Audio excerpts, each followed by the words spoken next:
Претпоставувам дека освен доколку некој сака да добие точна информација за тоа што во моментов се случува со мигрантите и бегалците, освен што ќе погледне во медиумите и ќе напраша нас новинарите, исто толку ажурни и точни информации може да добие и од вас, од Црвениот крст, кои што сте постојано таму на терен.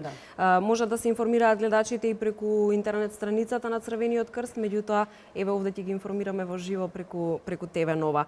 Да почнеме од тоа дека не помагате само од сега, од оваа кризна ситуација која што владее неколку месеци наназад, која што буквално го заврте вниманието на јавноста токму кон овие луѓе кои што се наоѓаат во тешка ситуација.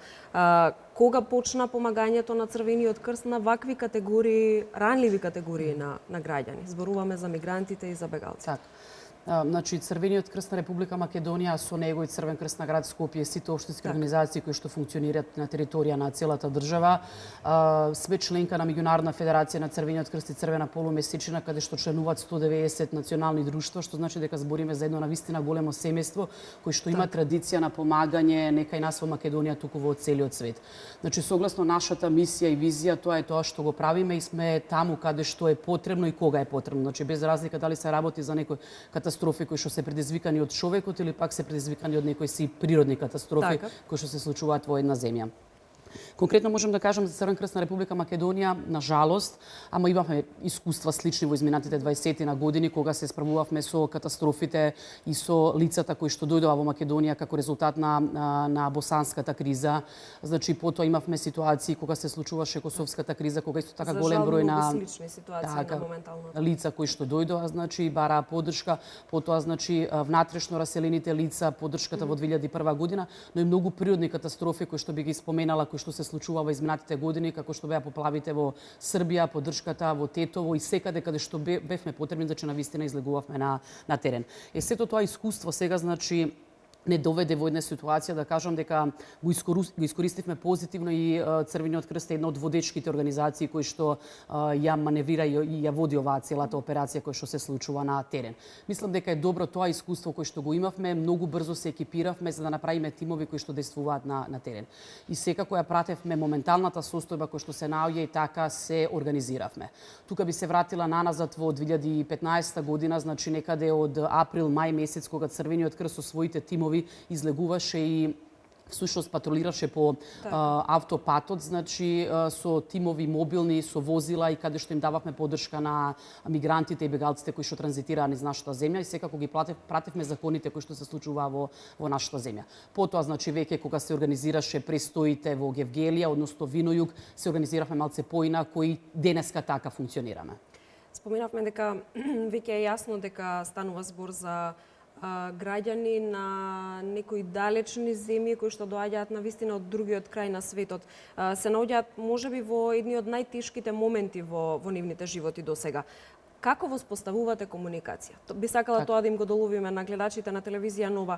Од една страна, како ја надминувате јазичната бариера, сепак тоа се луѓе кои што ни одблиску не знаат македонски. Меѓутоа, од друга страна, се луѓе кои што можеби се затвараат во себе, им е потребна помош, меѓутоа таквата трагична судбина и лоша ситуација во моментот ги тера можеби да се затворат во себе и да се срамат од она што така, за да стигнеме до тоа би објаснала малце како сме организирани, значи на терен. Станува збор за некаде околу 210 лица кои што се вклучени во оваа операција и некаде околу 30 вработени професионалци во рамките на Црвениот крст на Република Македонија. Овие 210 лица се присутни на двата центри, значи на Винојуг во Гевгелија и Табановце, каде што сме присутни 24 часа, поделени сме, луѓето се поделени тамо значи во две смени, што значи дека 24 часа се присутни на терен, имаат своји тим лидери кои што ги организираат смените, кои што сите оние нешта кои што настануваат на терен за полесно и поуспешно решавање на проблемите, значи да може да се надминат. Последното реорганизирање би кажала е многу интересно со тоа што луѓето веќе дел од нив се од Гевгелија, дел од луѓето кои што се ангажирани во Црвен крст се од Куманово, дел од нив се од Скопје, значи од цела Македонија би кажала и се различни националности, што е многу важно и тоа е повторно согласно принципите во кои што делува самиот Црвен крст. се во однос на тоа организирање, значи луѓето се таму цело време и се обидовме некако да имаме лица кои што го знаат јазикот, за лицата кои што влегуваат во Македонија, кои што транзитираат, да им биде полесен и нашиот пристап и тие да се чувствуваат Најважно добро. е да се стапи во комуникација, нели? Така, за да може да кажат каков проблем имаат и што е тоа што нив им е потребно и слично. Систем постои, значи функционира во делот на дистрибуција на топлиот чај, топлата супа, организирано е добро со постери кои што се напишани на нивните јазици, но многу е поинаку кога некој ќе ви пристапи и на вашиот јазик ќе ви се обрати, ќе праша што е тоа што ви е потребно и како можеме ние да ви помогнеме. Тогаш луѓето се отварат, тогаш некако мислам дека се топат сите оние санти мраз кои што ги имаме и некако стануваме и почовечни, похумани и особено кога знаат дека знакот е тука кој што влева доверба и знакот кој што помага во одредени ситуации, поготово во нивната ситуација, мислам дека луѓето се чувствуваат многу покомотни да ги кажат своите проблеми. Не би сакала да навлегуваме во патетика, меѓутоа од друга страна сметам дека е важно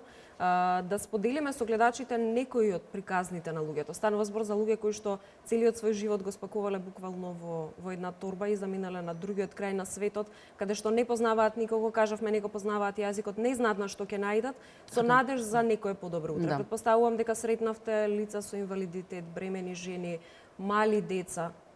Значи, Како изгледа ситуацијата? На самиот почеток кажавте дека постои систем во кој што Црвен крст на Македонија, значи ги праќа информациите. Ние праќаме неделни информации кои што се до медиуми, кои што може да се најдат и на нашите веб страни, на социјалните мрежи, значи доста ги користиме каде што ги промовираме и приказните и настаните, но секако и оние клучни бројки со кои што располагаме, тоа колку лица поминуваат, колку лица транзитираат, колку дистрибуција на хигиенски пакети, значи вреќи за спиење и се она што им е потребно, така да преку тие бројки, значи кои што се вистински бројки, секако дека има и вакви емотивни приказни кои што луѓето сакаат да ги споделат со нас. Еве како еден приказ, значи во последните неколку недели бројката на лица кои што транзитираат е некаде околу 15.000 лица неделно, значи кои што поминуваат низ нашата земја, од кои што некаде до 4.000 лица асистираат и добиваат прва помош од насите лекари, парамедикуси, лица кои што многу добро познаваат првата помош. И сега тој контактот кога го имате вие, кога имам некаков проблем и кога ми помагате, секако дека раскажувам и оној другиот дел од приказната, значи како патувам, со какви нешта сум се сретнал, значи како било патувањето со бродот, така да луѓето раскажуваат најразлични, најемотивни приказни. Јас нема да заборавам никогаш, тоа се фотографии кои што јас ги видов, значи не бев таму присутна, кога нашиот тим на лекари, на парамедикуси, значи има лице кој што беше повредено од електричен удар, значи се споја жиците на електричната пруга, значи возот каде што поминуваше имаше удар од електрична струја, тоа беше навистина многу потресно. Нашата екипа многу брзо се екипира и се добро се заврши, лицето беше транспортирано до болницата каде што понатака сите повреди беа санирани.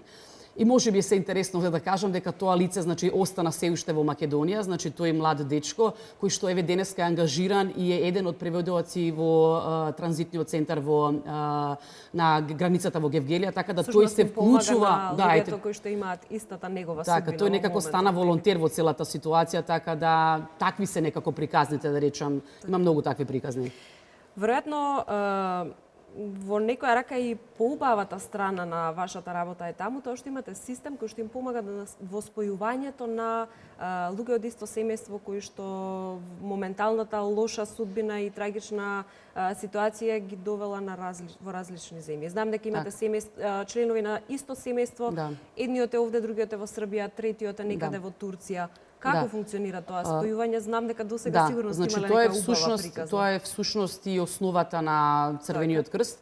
Значи меѓународен комитет на Црвениот крст значи престојуваше во нашата земја, ни помогна да ја направиме канцеларијата за служба барање која што се наоѓа во Гевгелија, значи на Винојуг, така да таму имаме неколку волонтери кои што се добро обучени, кои што го поминале целиот тренинг за служба барање и кои што се во комуникација како со координаторот на служба барање на нашето национално друштво, така секако и со нашите соседи, каде што одат лицата кои што транзитираат, така да на неделна основа, ќе ви кажам, отприлика имаме некои си 15 до 20 случаи на раздвојување на семејства и обично тие случаеви се решават дали во нашата земја, значи со пречекување на семејствата или пак попатно додека транзитираат веќе низ Србија, додека заминуваат низ Хрватска. Приказните сега за сега се доста успешни, доста позитивни и не сме имале ситуација во која што некој од приказните значи не е решена. Тука би кажала дека Затоа споменав дека тоа е убавата страна Да. на вашата работа во моментов. Затоа велам тоа е Спојувањето основата. на семејствата. Да, и тука можам да кажам дека имаме доста искуство бидејќи во сите овие кризи кои што до сега се случувале, значи служба барање е онаа првата и основата која што ја работи едно национално друштво и одлична соработка со другите национални друштва доведува значи да имаме позитивни случаи, позитивни решавања на ваквите случаи во делот на служба барање. Александра, морам да ве прашам, би сакала да ви скоментираме и ова. Граѓаните честопати им замеруваат и на вас, волонтерите од Црвениот крст, и на сите оние кои што ќе едноставно ќе одлучат да бидат хумани, да заборават на разликите и едноставно да се посветат на помагањето и на хуманоста.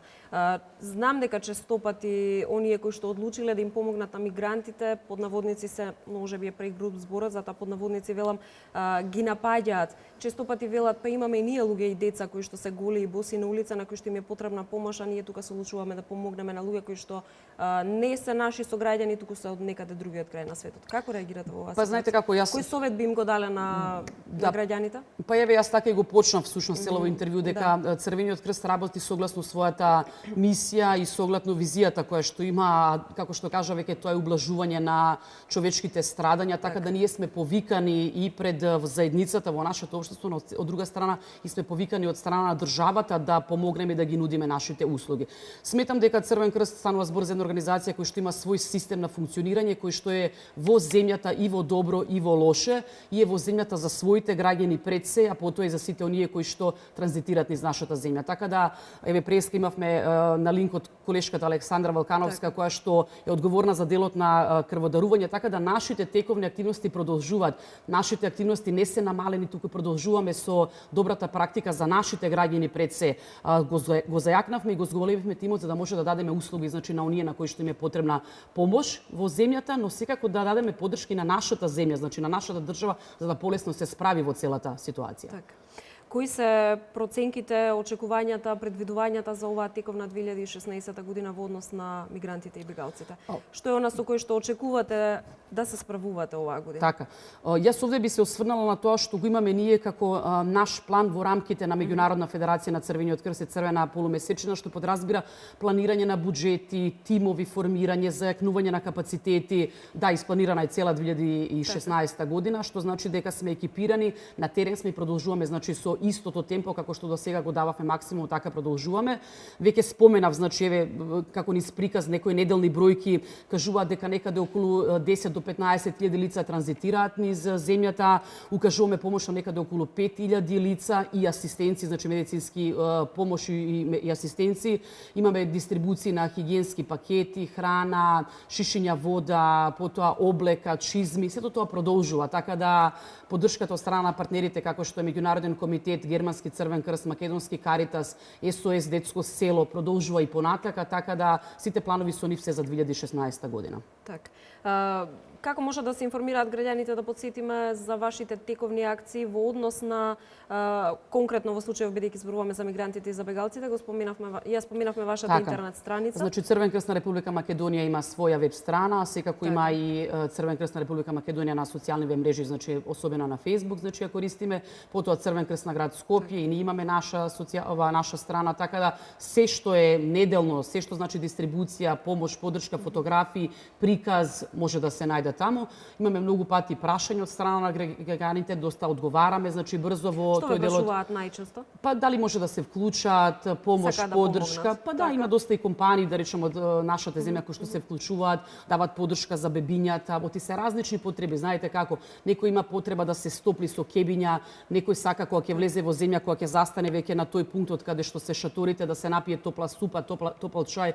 Тука има поддршка од страна на Македонски Каритас, на бебињата, значи мора да им се обезбеди топла облека, долни алишта, пошто рековте и сами, тие сите своји работи ги носат во една торба. Патот е многу голем, некогаш тие работи се мокри, се менуваат, имаше многу ладен бран кај нас во Македонија, беа потребни шалови, капи, ракавици за деца. Од друга страна, стресот си го направи своето, така да мора да се обезбеди млеко, вештачко за бебињата, за да може да бидат силни, да речем, да го продолжат понатака патот. Така на сите тие проблеми мора да се одговори, граѓаните некогаш сами се вклучуваат и сака да дадат некаква поддршка.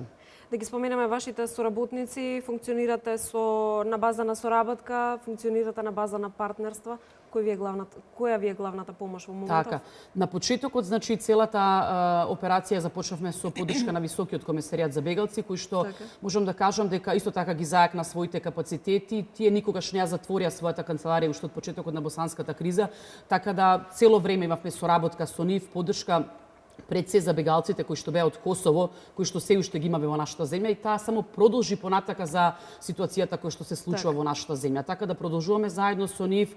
Тоа е еден партнерски однос кој што ни е многу важен и за целата наша држава, не само за Црвениот крст. Секако веќе ги споменав Меѓународна федерација, Меѓународен комитет, Германски Црвен крст, СОС Детско село, УНИЦЕФ и многу други локални партнери кои што се вклучуваат и се повеќе сака да дадат поддршка.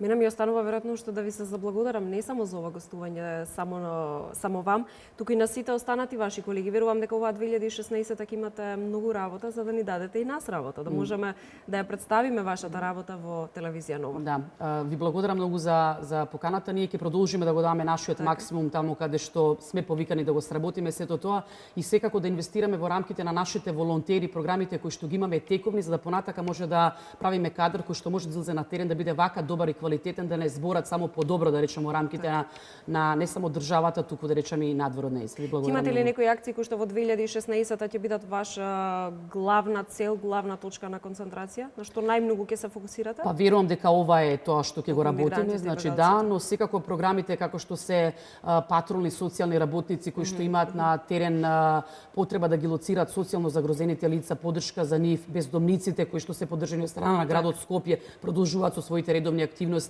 во рамките на програмата промоција на хумани вредности, што е национална програма, продолжуваме да регрутираме волонтери, имаме некаде околу 150 обуки за млади луѓе кои што ќе прават добри дела во својата заедница, значи да ги поттикнеме да бидат хумани за да може да одговориме понатака на сите кризи, прва помош, крводарителство и се она друго што е старите лица и тоа многу важна програма да во рамките на нашето функционирање, така да палетата на нашето работење навистина е широка, има можности простор за луѓе кои што се заинтересирани да се вклучат во нашите активности, за волонтери од различни профили и различна возрастна граница. Така да отворени сме, добродојдени се сите, нека не контактираат. Ние сме отворени, секако сте добредојдени во телевизија Нова, секогаш нас ке ни требаат гости, а вас ке ви треба секако промоција на сето на што го работите. Благодарам уште еднаш за овој разговор и за одвоеното време. Ви благодарам многу и на вас и со среќа. Почитувани гледачи, верувам дека успеавме да го задржиме вашето внимание, бидејќи денес имавме тема која што буквално не засега сите. Секако продолжете да гледате ТВ Нова, не го менувајте каналот.